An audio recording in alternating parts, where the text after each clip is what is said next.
নবম শ্রেণীর ছাত্রছাত্রীদের জানাই অভিনন্দন। আজ আমি আলোচনা করব নবম শ্রেণীর ইতিহাসের প্রথম অধ্যায় ফরাসি বিপ্লবের কয়েকটি দিক। 1 নম্বর ও 2 নম্বর প্রশ্ন নিয়ে আজ আমি আলোচনা করব। পরবর্তী ভিডিও পাওয়ার জন্য অবশ্যই আমার এই চ্যানেলটি সাবস্ক্রাইব, শেয়ার ও লাইক করে দিও। তাহলে শুরু করা যাক। প্রথম প্রশ্ন, ফরাসি বিপ্লব কত সালে সংঘটিত হয়? পূর্ণবাক্যে উত্তর লিখতে হবে। ফরাসি বিপ্লব সংঘটিত হয় 1789 খ্রিস্টাব্দে। নেক্সট প্রশ্ন, কার আমলে ফরাসি বিপ্লব হয়েছিল? ষোড়শ লুইয়ের আমলে ফরাসি বিপ্লব হয়েছিল। ফরাসি বিপ্লবের অগ্রদূত কারা ছিল? ফরাসি বিপ্লবের অগ্রদূত ছিল ধনী বুর্জোয়ারা। পরের প্রশ্ন, কার হাত ধরে ফ্রান্সে স্বৈরাচারী রাজতন্ত্রের উদ্ভব ঘটে? রাজা ত্রয়োদশ লুই ও তার মন্ত্রী কার্ডিনাল রিশলোর হাত ধরে ফ্রান্সে স্বৈরাচারী রাজতন্ত্রের উদ্ভব ঘটে। নেক্সট প্রশ্ন, ফ্রান্সের ধর্মকরের নাম কি?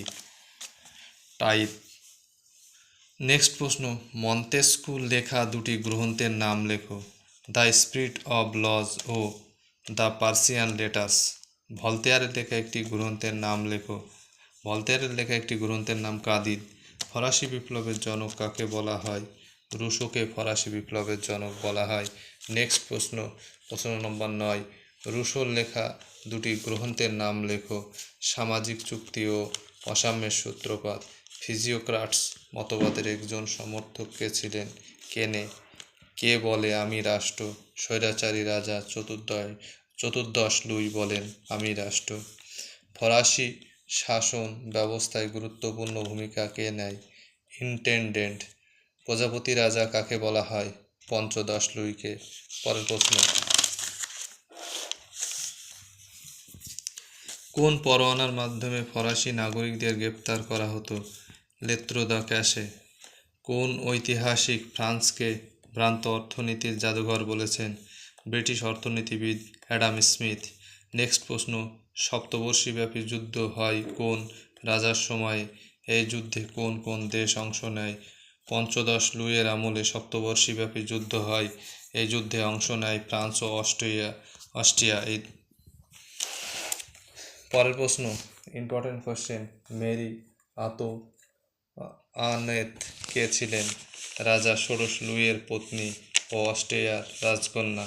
পরের প্রশ্ন, ফরাসি বিপ্লবের সময় ফ্রান্সে কোন বংশ রাজত্ব করত? ফরাসি বিপ্লবের সময় ফ্রান্সে বুর্বো রাজবংশ রাজত্ব করত। ফরাসি সমাজে কাদের স্যাকুলোত বলা হয়? শহরবাসী সাধারণ মানুষদের স্যাকুলোত বলা হতো। নেক্সট প্রশ্ন, স্যাকুলোতদের দুজন সাম্যবাদী নেতার নাম লেখো। হেবেট ও শরমেট। নেক্সট প্রশ্ন, ফরাসি সমাজের প্যাট্রিশিয়ান কাদের বলা হতো? অভিজাতদের। টেনিস কোর্টের শপথ হয় কবে? 1789 খ্রিস্টাব্দে 20 জুন। ফিজিওক্র্যাট গোষ্ঠীর নেতা কে ছিলেন? কুয়েসনেকে ফিজিওক্র্যাট গোষ্ঠীর নেতা বলা হয়। ফিজিওক্র্যাট মতবাদের অন্যতম দুজন নেতার নাম অ্যাডাম স্মিথ ও কুয়েসনেকে। পরের প্রশ্ন, নেক্সট প্রশ্ন, অর্থনীতিবিদ কুয়েসনের লেখা একটি গ্রন্থের নাম ডিয়াবলো ইকোনমি। দুজন বিশ্বকোষ প্রণেতার নাম ডেনিস দিদেরো ও এলেমবার্ট। বাস্তিল দুর্গের পতন হয় কবে? 1789 খ্রিস্টাব্দে 14 জুলাই। নেক্সট প্রশ্ন, ফ্রান্সে কত বছর পর স্টেটস জেনারেল অধিবেশন বসেছিল? ফ্রান্সে 175 বছর পর স্টেট জেনারেলের অধিবেশন বসেছিল। নেক্সট প্রশ্ন, রাজা ষোড়শ লুই কত খ্রিস্টাব্দে স্টেটস জেনারেলের অধিবেশন ডেকেছিল? কত খ্রিস্টাব্দে? 1789 খ্রিস্টাব্দে। নেক্সট প্রশ্ন, কারা কবে ফ্রান্সে রাজতন্ত্রের উচ্ছেদ ঘটায়? উত্তর, জাতীয় মহাসভা বা ন্যাশনাল কনভেনশন 1792 খ্রিস্টাব্দে। সন্ত্রাসের শাসনের কয়েকজন নেতার নাম হিবার্ট, দাতো, রোবসপিয়ার প্রমুখ। ফ্রান্সের লাল সন্ত্রাসের নেতা কে ছিলেন? রোবসপিয়ার। রোবসপিয়ার কে ছিলেন ফ্রান্সের সন্ত্রাসের শাসনের প্রধান পরিচালক। পরের প্রশ্ন নম্বর 34। জ্যাকোবিন দলের 3জন নেতার নাম লেখো। Robespierre, Hebert, দাতো। ফরাসি বিপ্লবের 3টি আদর্শ নীতি কী ছিল? সাম্যমূর্তি, স্বাধীনতা। ফরাসি জাতীয় সভার নাম কি ছিল? State general. প্রশ্নমান 2 নম্বর প্রশ্ন নিয়ে এবার আলোচনা করব। প্রশ্ন উত্তর। ফ্রান্সকে ভ্রান্ত অর্থনীতির জাদুঘর বলা হয় কেন? কারণ ফ্রান্সে প্রচলিত কর ব্যবস্থা ছিল বৈষম্যমূলক। ফরাসি সমাজে যাজক ও অভিজাতরা ছিলেন অধিকাংশ জমির মালিক, এই জন্য কোনো কর দিতেন না। অপরদিকে অধিকারহীন শ্রেণী দরিদ্র কৃষকদের সমস্ত কর দিতে হতো। পরের প্রশ্ন। ফরাসি বিপ্লবের পূর্বে ফ্রান্সে কি কি প্রত্যক্ষ কর ছিল?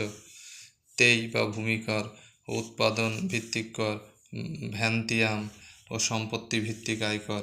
পরের প্রশ্ন। ফ্রান্সের সমাজ ব্যবস্থা কয়টি স্তর ও সম্প্রদায় বিভক্ত ছিল? 3টি সম্প্রদায়, যাজক, অভিজাত, ফ্রান্সের সকল সাধারণ মানুষ।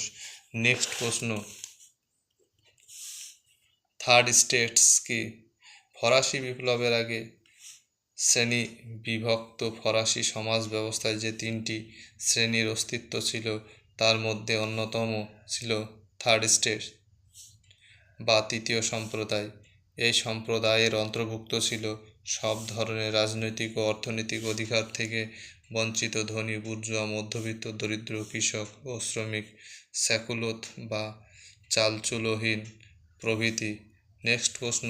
বুর্জোয়াসি বলতে কাদের বোঝানো হয়েছে?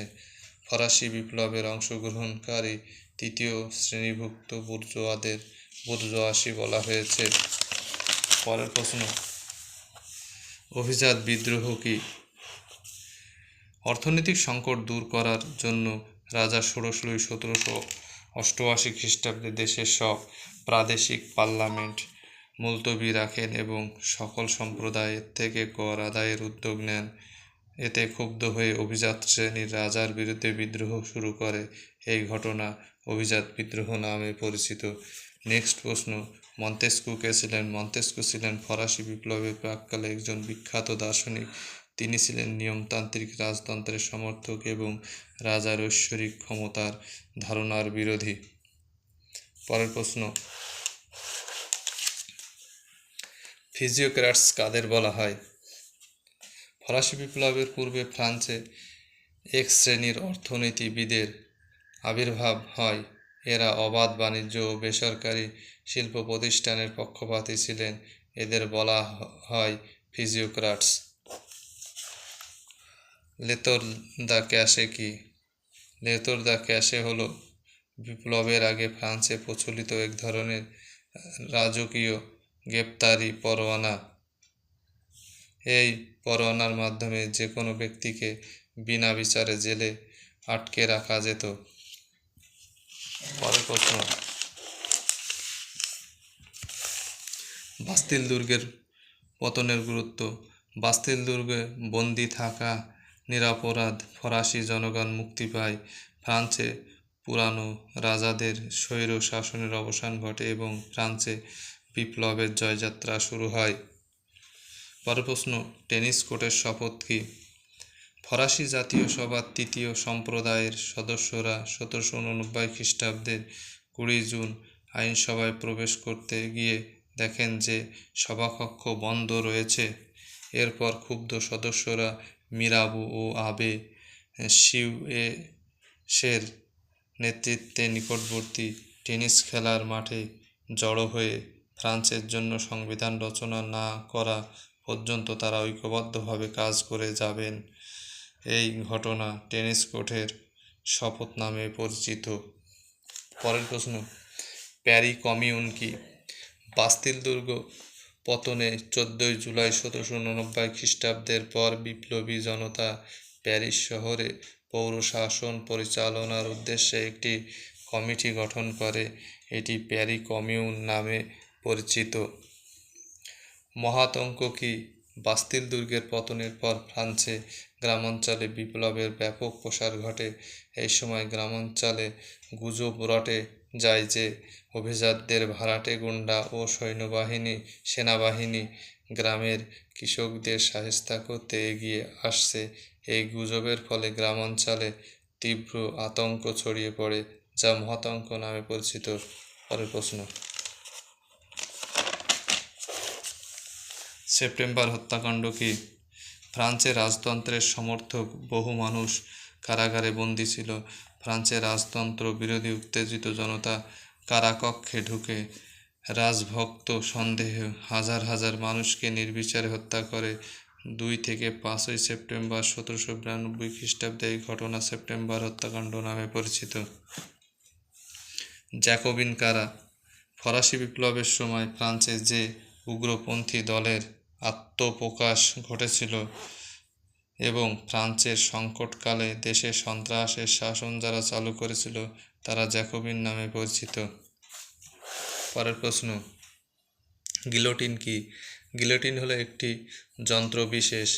এর আবিষ্কারকর্তা হলেন ফরাসি ডাক্তার গিলোটিন। এই যন্ত্রের সাহায্যে ফ্রান্সে সন্ত্রাসের রাজত্বকালে বহু মানুষের শিরচ্ছেদ করে হত্যা করা হয়। ডাইরেক্টরি শাসন কি? 1795 খ্রিস্টাব্দে সংবিধান অনুসারে ফ্রান্সের শাসনভার 5 জন ডাইরেক্টরি বা ব্যক্তির একটি কমিটির হাতে তুলে দেওয়া হয়। এই শাসন ডাইরেক্টরি শাসন নামে পরিচিত।